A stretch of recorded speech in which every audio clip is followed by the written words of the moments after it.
Now in Exodus 12, verses 1 through 28, the children of Israel are given instructions about the Passover and what they are to do to avoid death from coming to their firstborn.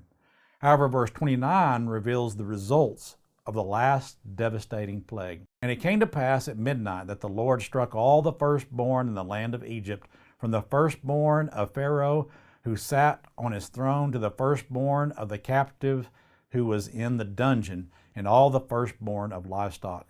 So Pharaoh rose in the night, he, all his servants, and all the Egyptians, and there was a great cry in Egypt, for there was not a house where there was not one dead. Then he called for Moses and Aaron by night and said, Rise, go out from among my people, both you and the children of Israel, and go serve the Lord as you have said. Also take your flocks and your herds as you have said, and be gone, and bless me also. And the Egyptians urged the people that they might send them out of the land in haste, for they said, We shall all be dead. So the people took their dough before it was leavened, having their kneading bowls bound up in their clothes on their shoulders. Now the children of Israel had done according to the word of Moses, and they had asked from the Egyptians articles of silver, articles of gold, and clothing.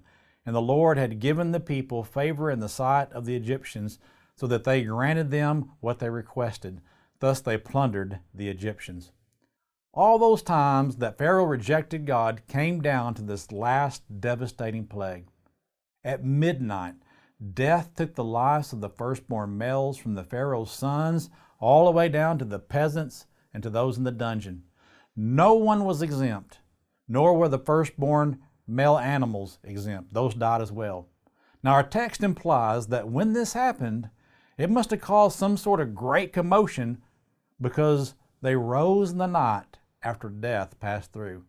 Their cries of despair flooded the air as they mourned their loss. So just as the Egyptians showed no mercy to the Hebrews, they are now experiencing no mercy as the firstborn are taken from them. However, the Israelites escaped this horror because they obeyed God's commands. The contrast between these two nations is clear.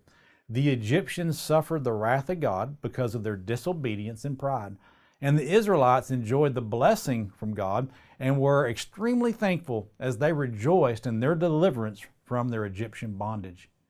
This 10th plague humbled the Pharaoh and his people, so he finally let them go, and the Egyptians gave them all kinds of plunder because they would have done anything to get them to leave so they wouldn't have to suffer at the hand of God anymore.